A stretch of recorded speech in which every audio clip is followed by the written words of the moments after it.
саламатсыздар ма кеш Мгм. Қайырлы кеш әріптестер. Біздер енді бүгін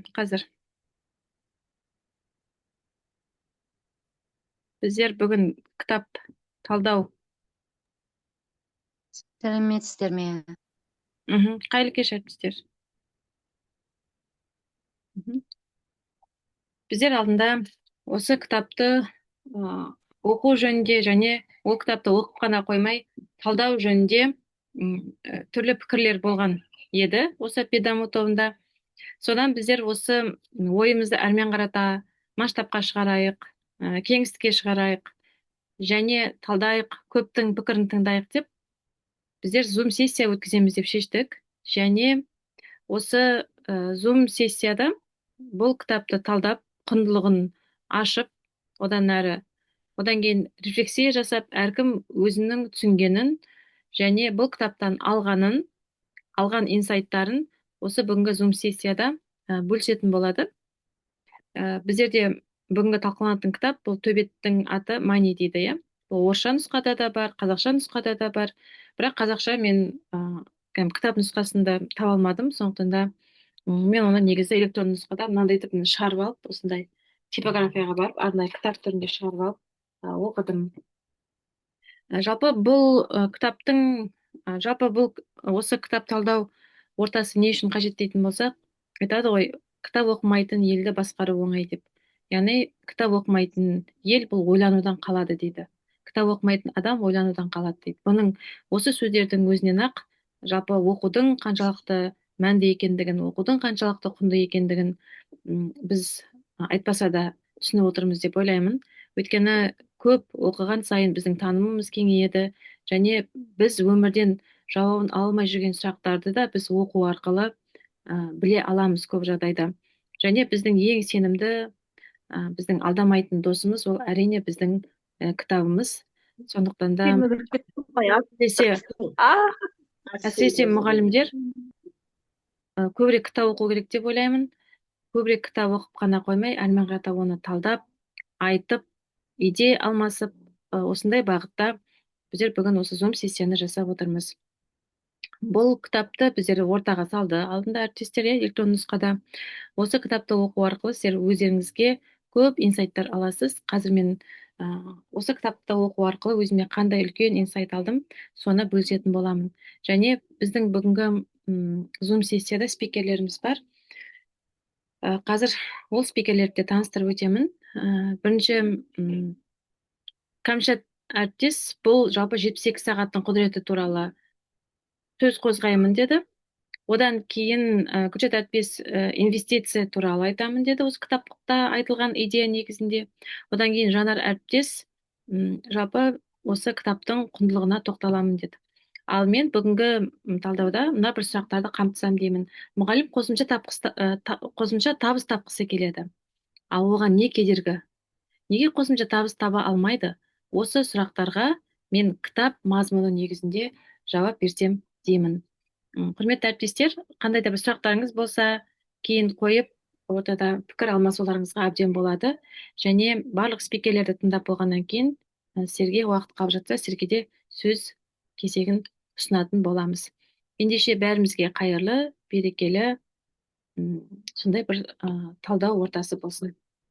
Жалпы бұл кітап бізде өзі сыртында айтып тұрғандай табыс пен дәулетке жету жолын көрсететін, соған бағыт беретін және қадам-қадаммен үйрететін кітап деп. Жоламаңдаршы, өтінемін.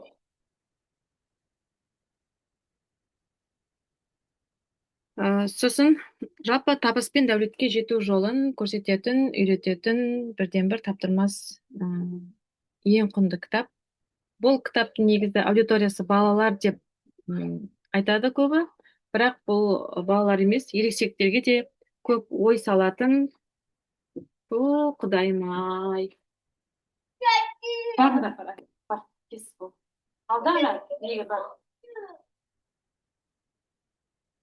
Біз неде бір нәрсе жасау мүмкін емес, балабақшадан келеді, келгеннен кейін осындай у-шу басталады. Жалпы мына табыс пен дәулетке жету жолын біздер осы кітапты оқу арқылы біле аламыз. Мысалы, мұғалім қосымша табыс тапқысы келеді, оған не кедергі деген кезде, әрине кез келген мұғалім өзінің білімін монетизацияға айналдырғанын қалайды. Бұл кез келген мұғалімнің көкейіндегі бар сұрақ деп мен ойлаймын. Алайда оған не кедергі? Көп жағдайда ә, біздер біреудің жетістігін көріп аламыз да, одан кейін осындай жетістік менде болмай жатыр, немесе осындай ақшаны мен неге таппай жатырмын деген секілді түрлі ойлар мазалауы мүмкін. Және ол эссе жазуды үйретіп жатыр, немесе ол авторлық бағдарлама жазуды үйретіп жатыр, мен де соны үйретіп көрейін деп көп жағдайда біреудің мақсатын алып, сол ең бірінші соған қателеседі. Яғни көптеген мұғалім өзі қосымша табыс тапқысы келеді, алайда оны қалай жасау керек, немесе неден бастау керек? Осы жерге келген кезде осы сұраққа көп ойланып, тіптен жауабын таба алмауы да мүмкін. Ал бұл кітапты оқу арқылы сіздер ең бірінші осы өмірде жалпы кез келген адам қосымша табыс табуға мүмкіндік сыйлайтындай арнайы қадамдары бар. Яғни соны кейіпкердің образы арқылы бізге көрсетеді. Яғни бұл жерде мен мұғалімдер аудиториясымен байланыстырдым. Оны кез келген аудиториямен байланыстыруға болады деп ойлаймын. Қаржы мәселесі қызықтырған, немесе қосымша табыс табуды қалайтын, әлде болмасын бай болғысы келетін кез келген адам, немесе кез келген аудиторияға арналған кітап негізінен. Бірақ мен біздің аудитория мұғалімдер болғаннан кейін, мен өзімнің алған инсайттарымды осы мұғалім аудиториясымен байланыстырдым.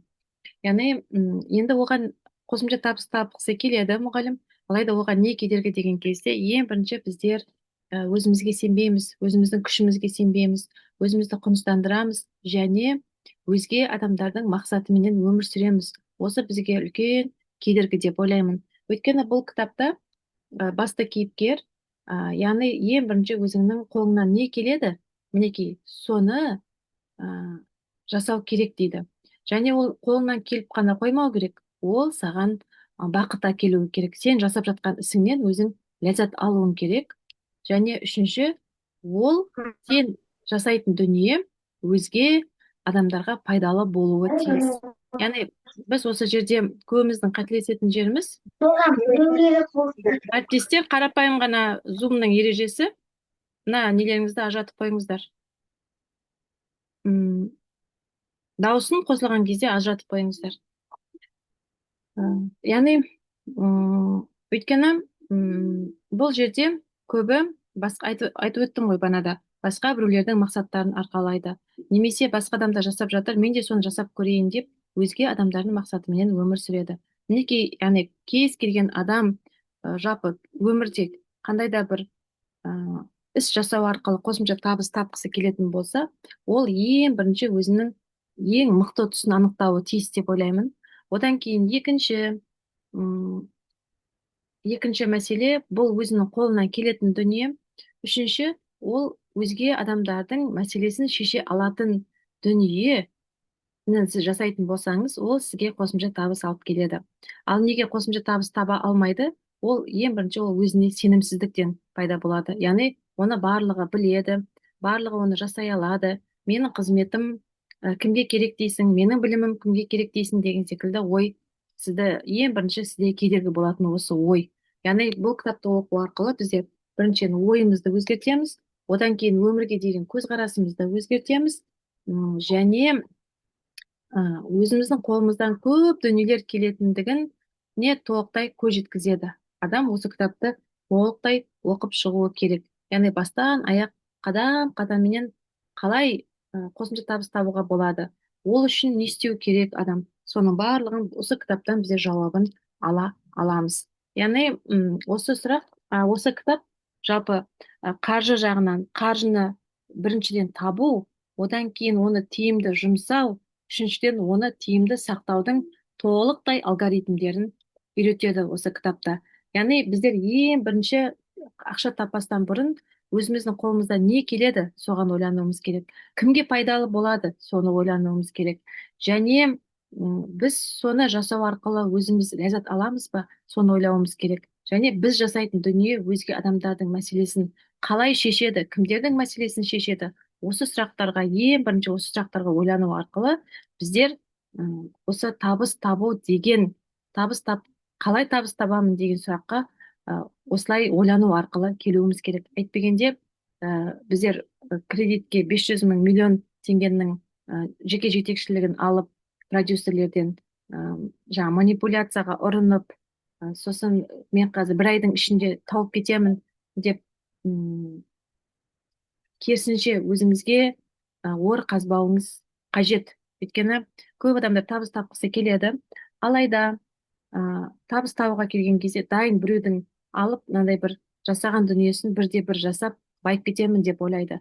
Ал ең бірінші адам өзінің ойын өзгерту керек, және өзінің қолынан не келетінін білуі керек, және ол арқылы өзгенің мәселесін шеше алуға жұмыс жасауы керек, және өзіне сену керек, сосын сенімді түрде әрекет жасауы керек. Сол кезде ғана сіздер қосымша табыс табуға, жалпы табысты мұғалім болуға толықтай мүмкіндіктеріңіз болады.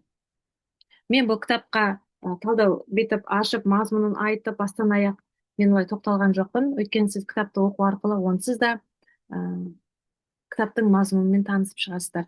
Ал менің осы кітапты оқыған кездегі ең үлкен инсайтым негізі адам өзінің ең мықты тұсын білу, және сол арқылы өзгеге пайдалы болу, және сіз өзгеге пайдалы болу арқылы да сіз табысқа кенелесіз деген ойды толықтай миыма жаңа құйып алдым десе болады. Әріптестер, кімде қандай сұрақтар бар?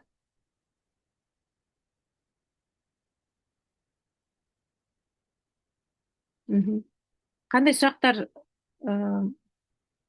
қандай мәселелер мазалап жатыр сіздерді, әріптестер? Енді бұл жерде кейіпкер біздерде жануарды сөйлеткен ғой, алайда жануар деген бұл бізде ең сенімді дос, яғни сіз кез келген жолда өзіңізге ақылшы және сенімді дос болу қажет екендігінде көрсетеді осы кітапта. Және сіз тапқан табысыңызға үнемі ие болу керек, және ол тапқан табысыңызды сіз шашпауыңыз керек. Керісінше үнемі тапқан табысыңыздың қандай да бір бөлігін инвестиция жасап отыруыңыз өте маңызды екендігінде кітапта толықтай айтып түсіндіреді. Сондықтан да осы кітаптағы инвестиция тақырыбы бойынша бізде Гүлжат әріптес сөйлейді. Гүлжат әріптес, сөз кезегі сізде. Сұрақтарыңыз болса, қазір әріптестер чатқа жаза беріңіздер, иә, жауап береміз міндетті түрде. Қазір мен демонстрация жасап, сіздің неңізді презентацияңызда қазір. Камшат әріптес ше? Камшат әріптестікін тыңдаймыз ба? Камшат әріптестікі жалпы кез келген ойды 3 күннің ішінде жасап үлгеруі тиіс адам. Әйтпегенде ол идея құнызданып кетеді. Осы кітапта ол туралы да толықтай айтылады. 3 күннің құдіреті немесе 72 сағаттың құдіреті. Осы бойынша бізде Камшат әріптес сөйлейді. Яғни ойдың құдіреті. Адам ең бірінші табыс таппас бұрын өзінің ойын өзгертуі керек. Ойын өзгерткеннен кейін 3 күннің ішінде соны жасап үлгеру керек, тәжірибеге енгізіп. Әйтпесе кез келген идея келеді, оны жасамаса құнсызданып кетеді. Осы төңірегінде бізде Камшат әріптес сөйлейді. Камшат әріптес, сіз топта барсыз ба? Бармын, иә. Тамаша. Қазір мен сіздікін қосам.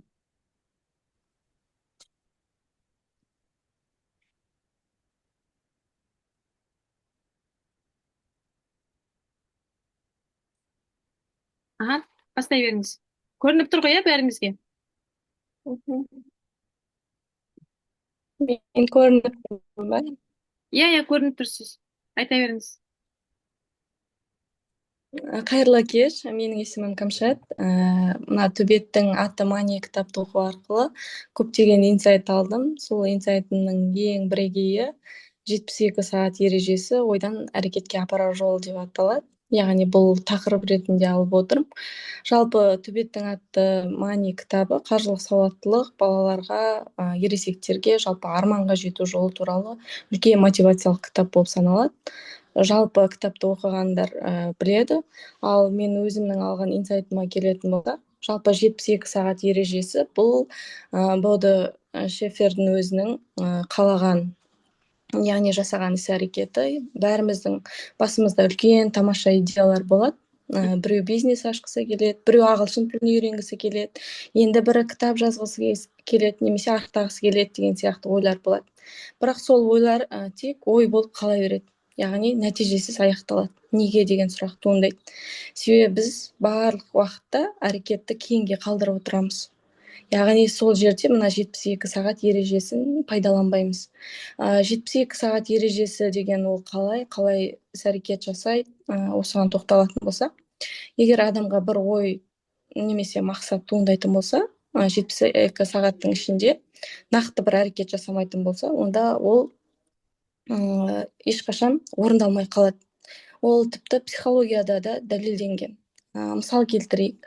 Адамға жаңа идея келсе, яғни идея келеді, сол идеяны 3 күннің ішінде әрекет етіп бекітпесе, ол идея жай-жайдан жоғала бастайды. Немесе ол идеяны әрі қарай жалғасуына жаңа одан бас тарту үшін түрлі сылтаулар мен себептер табыла береді. Мысал ретінде айтатын болсам, психологтар зерттеу жүргізеді. Сол психологтар айтады, егер идея туындаған кез, яғни орындап сол 3 күннің ішінде іс-әрекет жасап, кішкене ғана қадамнан бастаса, 3 күннің ішінде бір құрттай қадамның өзі 99% сәттілікке әкеледі дейді.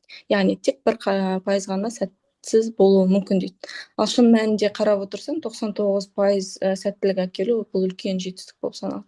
Яғни аз-аздан болса да кішкене қадамнан іс-әрекет жасап бастау қажет. Мысал келтірейік. Сіз мына затты өзгертесіз бе? Слайдта. Мысалы 72 осыдан кейінгісіне 72 сағат ережесін қалай қолданамыз? 72 сағаттың ішінде не істеу керек? Мысалға, спортпен айналысу деген мысал ретінде алайық. Спортпен айналысу үшін ең бірінші қажетті ақпаратты табыңыз дейді. Яғни біз ол кезде не істейміз? Қажетті ақпарат табу үшін спорт зал қайда орналасқан, немесе қасымызда жақын жердегі спорт кешендері бар ма, ол қай уақытта жұмыс істейді деген сияқты талдау алуға болады. Ал екінші, уақытыңызды жоспарлаңыз дейді. Яғни сол спорт залға бару үшін, яғни арықтау үшін белгілі бір уақытты таңдау. Немесе сол 3 күннің ішінде не істеп кету, айналысып кету, немесе 10 минут уақыт бөлу деген сияқты қолдануға болады. Алдын ала дайындалу. Бұл дайындалу дегенде сол спорт залға бару үшін мүмкін киім алу керек шығар, мүмкін аяқ киім алу керек шығар сияқты мәселеге тоқталып, сол 3 күннің ішінде жүргізілу керек. Яғни кішкене қадамнан басталу керек. Одан кейінгі төртінші бұл жауапкершілік алу керек. Жауапкершілік, яғни мен осы арықтағым келе ма? Арықтағым келсе, онда мен міндетті түрде соны жауапкершілікпен кезең-кезеңмен уақытылы жасап отыруым керек. Яғни соған уақыт бөлуім керек деген сияқты. Әрбір істе бір жауапкершілік болса, ол нәтижелі болатыны анық. Сосын сол істің нәтижелі болғанын қаласақ, ол үшін өзімізді марапаттап тұруға болады. Яғни сыйлық беріп, немесе жаңағы, қалай айтсам болады, белгілі бір уақыт белгілеп, сол уақыттың ішінде сол нәтижеге жетсек, онда өзімізді белгілі бір сыйлықпен марапаттап тұруға болады. Және байқап көру. Міндетті түрде идея туындады ма, оны байқап көру керек. Ол сәтсіз болуы да мүмкін, немесе аяғына дейін жетпеуі мүмкін. Бірақ ол саналы түрде біз оны іс-әрекетті жасасақ, бізде ми қалыптастырады. Яғни біз оны жасай аламыз деген ой қалыптасады. Яғни 72 сағаттың ішінде оны түбегейлі қолданып байқап көру керек. Идея туындады ма, оны бірден іске асыру үшін әрекет жасау керек. Әрекет жасаса, әрекет жоспарлы түрде жүретін болса, онда нәтижелі болатыны анық. Тағы бір айта кететіні, бұл әр мақсаттан кейін міндетті түрде жаңағы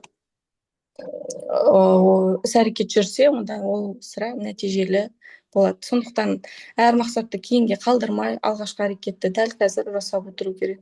Өйткені кейін ешқашанға айналуы мүмкін. Осылай қорытқым келеді. Яғни жалпы Төбеттің аты Мани кітабын оқыса, осы 72 сағат Кираның іс-әрекетін білуге болады. Жалпы арман, мақсат, әрекет бәрі өз қолымызда екенін көруге болады. Бұл кітапты оқу керек. Оқу бұл болашаққа инвестиция болып саналады. нәтижелі өзгерістер әкеледі.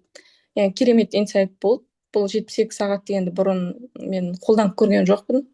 Идея туындайды, барлық адамға идея туындайды, бірақ идеяны сол күйі біз жоғып қоямыз. Себебі оған уақыт арнамаймыз, немесе жоспар құрмаймыз, ол жоспардың төңірегінде іс әрекеттер жасамаймыз. Соңында нәтижесіз болып қалады. Яғни бұл біз идеямызды құнсыздандырамыз да, түбегейлі жауып қоямыз. Сол үшін де бұл кітапты міндетті экран түрде оқу әртістер керек. сөніп қалған жоқ па экран? Көрініп тұр. Иә, көрініп тұр. Өйткені менде де мына жақта. Жақсы. Өте тамаша пікір, Кәмшат әріптес. Әріптестер, тыңдаушы әріптестер, сіздердің қандай да бір сұрақтарыңыз болса, біз жауап беруге әзірміз, иә? Жанар әріптес, сіз презентацияңызды жібермедіңіз, ғана бір видео жібердіңіз, мен соны қосайын ба? Кәмшат әріптес, сіз ойыңызды қорытындылап болдыңыз ғой, иә? Иә. Аха, жақсы, рахмет. Міндетті түрде оқу керек бұл кітапты. Иә, үлкенге де кішіге де оқу керек. Көп жағдайда Иә. Балаға да оқу керек. Балаға оқыту арқылы ата ана мен баланың арасында да пікір қалыптасатыны анық. Және де балаға жеке өзін және қаржы мәселесін басқаруда үлкен ықтимал болады бұл кітап. Ата ана үшін де жақсы кітап, бір жағынан бала үшін де өте жақсы кітап болып саналады. Одан кейін Рахмет. Сізге де рахмет. Ақшаны мақсатты түрде жоспар, арман, мақсат, әрекет деп. Яғни ақшаны мақсатты түрде жасауды үйретеді. Өйткені айтады, сен мысалы не істегің келеді? Тіл үйренгің келе ме, әлде болмасын ел аралағың келе ме? Соны міндетті Мен осының нәтижесінде 100% ақшаны жаңағы басқару жүйесін жасап қойдым. Бұрында бұл ақшаға байланысты көретін едім, бірақ мына кітаптың ықпалымен кәдімгі инвестицияның не екенін, ақшаны қалай жинау керек екенін, қаншалықты дұрыс қолданып жүргеніміз осыны ажырата алдым десем болады. 100% ақшаны кәдімгіде бөліп өзіме жазып қойдым, мынаған жұмсалады, мынаған жұмсалады деген сияқты. Жалпы нәтиже беретіні анық бұл кітаптың. Осы кітаптың нәтижесінде мен болашақта алдағы уақытта жаңағы арнайы курс оқып алсам деп ойлаймын, инвестицияға байланысты, акцияға байланысты, акция сатып алу деген сияқты. Осыны ойлап отырмын, бұйырса. Керемет, сәттілік. Яғни мақсат түрде деп айтады осы кітапта. Ақшаны мақсатты түрде жұмсаңыз, өйткені мақсатсыз табылатын ақша бұл сол күйі солай кетеді дейді. Одан кейін тағы да бір дүние есіме түсіп отыр. Армандар картасын міндетті түрде жасауыңыз керек дейді. Армандайсыз. Визуализация. Иә. Визуализация жүрген жерде болады ол. Яғни арманыңызға сеніңіз дейді. Егер де сіз арманыңызға сенбейтін болсаңыз, онда кез келген дүние құнсызданады дейді. Мен осы жерде тағы да бір ой қорытқым келеді. Бүгін мен Муамердің әлемде Гиннестің рекордтар кітабына енген мұғалім, өйткені оқушылары кезінде 1995-96 жылдары оқушылары рекорд орнатқан әлемде. Яғни оқушыларды олимпиадаға дайындау арқылы әлемдік рекорд орнатқан ғой. Сол адамның бүгін подкастын тыңдап, мен өте қайран қалдым. Және ол да айтады, ең бірінші адам сену керек. Өйткені былай дейді, сіз егер де жасайтын дүниеңізге қолыңыздан келетініне өзіңіз сенбесеңіз, қанша жерден мықты болсаңыз да, және қанша жерден сіз білімді болсаңыз да, оның барлығы соңында нәтижесі теңеседі, нөлге теңеседі дейді. Яғни мен дейді, ең бірінші балаларды олимпиадаға дайындаған кезде, ең бірінші оны мен өзіне сендірем, қолынан келетіндігін. Одан кейін екінші, өзінің олимпиадаға қатысу арқылы мен өзінің жасап жатқан ісіне махаббатын оятамын дейді. Яғни махаббатпен жасалған дүние ол әрқашан өзінің жемісін береді дейді. Одан кейін мен олимпиаданы тек қана бір реттік мақсат ретінде көрмеймін дейді. Олай түсіндірмеймін дейді оқушыларға. Олимпиаданың өзіне махаббатпен қарауды үйретемін дейді. Яғни олимпиадаға махаббатпен қарайтын болса, ол өмірге де махаббатпен қарап үйренеді дейді. Өйткені көп адамдар, әсіресе мықты адамдар, бір алдына үлкен мақсат қойып, сол мақсатқа жеткеннен кейін әрмен қарата ешқандай да мақсаты болмай, содан да өмірден қол үзіп, өзіне қол жұмсаған кейстерді де келтірді. Яғни адам бір ғана мақсатпен шектелмеу керек, яғни миссия деп айтамыз ғой, мүмкін осы жерде миссия дегенде келетін шығар, яғни өміршең мақсат болуы тиіс. Осы туралы айтады. Одан кейін мына жерде сөз орайында келіп отыр, мен айтып тастайын. Мен бүгін сұрақ қойдым ғой, ең бақытты мұғалім қандай мұғалім болуы тиіс деп. Яғни сол бір мықты Мұаммердің пікірі негізінде ең мықты мұғалім дейді. Бұл ең жақсы мұғалім дейді. Мықты демеді, ең жақсы мұғалім деді. Ең жақсы мұғалім ол біріншіден өзінің жасап жатқан ісін сүйіспеншілікпен, асқан махаббатпен жасайды. Яғни сол жолда ол көп ізденеді, көп біледі.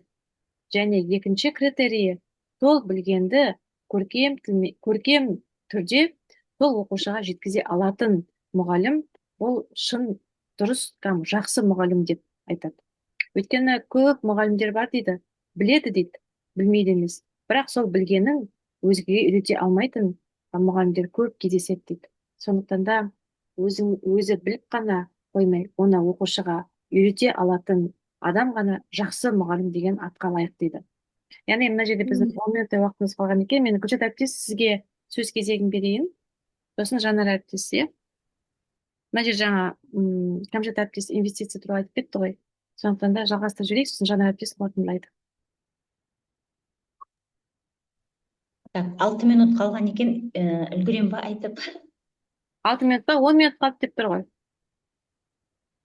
Біз енді былайынша не дайындаған едім, мақұл бастай берейік. Айтып біз мені жіберемін. Нені ашып жібересіз ба? Көрінді ме сізге? Экран көрініп тұр. Ең әуелі керемет кітап оқып шықтық, қызыммен бірге оқыдық.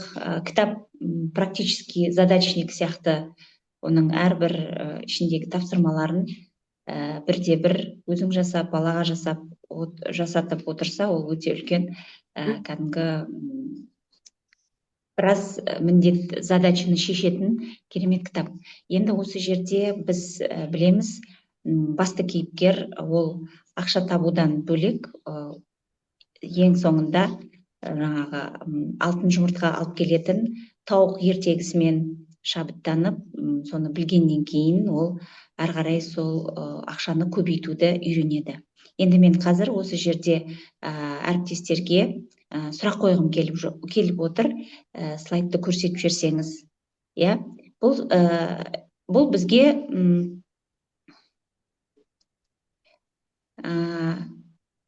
мына қолдарыңызда, бұл жерде чатқа жазу ол міндетті емес, бұл сіздердің жеке ақпараттарыңыз болғандықтан, өздеріңізге жазып отырсаңыздар болады. Несие, рассрочка бар ма сіздерде? Соны өздеріңізге белгілеп қойыңыздар. Қауіпсіздік жастығы деп айтамыз ғой, енді қазақшаға аударғанда подушка безопасности тікелей мағынада аудардым. Подушка безопасности бар ма? Оны да өзіңізге түртіп қойыңыз. Сосын бір тағы соңғы сұрақ, құнды қағаздар немесе қаржылық құралдар жайлы не білесіз? Яғни білесіз бе? Жаңа Кәмшат әріптес айтып кетті, инвестиция жайында жайлап ақпарат жинап жатырмын деді, Осы жерде осы сұрақтарға жауап беруге, немесе осы сұрақтар туралы өздеріңіздің қандай да бір пікір ойларыңыз болса, айтып кетулеріңізді сұраймын. Себебі бұл маңызды.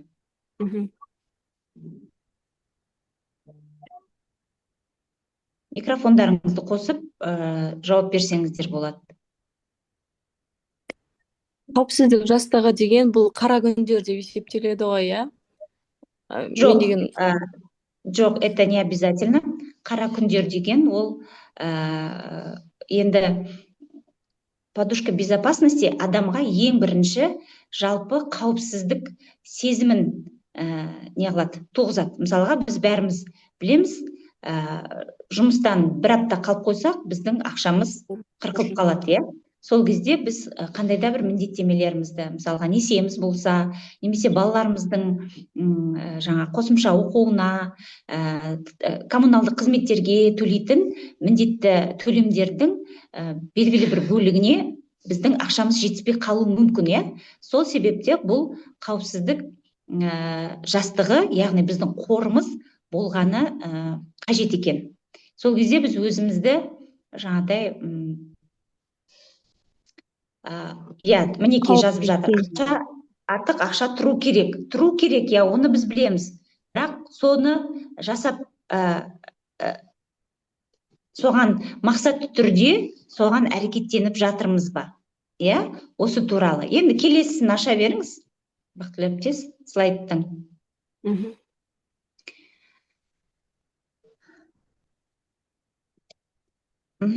Енді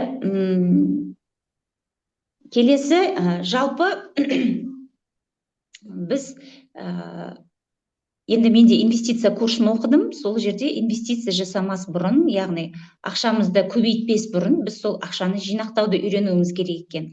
Яғни табуды үйренеміз, тапқаннан кейін оны жинақтауды үйренеміз. Міне осылайша біздің кітабымыздың, оқыған кітабымыздың басты кейіпкері осылай әуелікті ақшаны табуды үйренді, сосын ол өзінің жаңа хотелкаларына жинастырып, сақтап үйренді. Енді егер біз ақшаны артылдыра алмайтын болсақ айлығымыздан, немесе тапқан табысты, кірген кірісті, осы жаңа Кәмшат әріптес өте жақсы айтып кетті. Осы кітаптан кейін мен мынадай нәрселерді жасауды дағдыға айналдырдым деді. Яғни осы кіріс шығыстарды басқарып, бюджетті жоспарлағаннан кейін барып, біз артық жаңағы ақшамызды, немесе артық болмаса да осыған байланысты артылдырып, біз ақшамызды көбейтіп отыруымыз керек екен. Жаңа подушка безопасности дегеннің өзінің белгілі бір бөлігін инвестицияға салуға болады. Келесін аша беріңіз.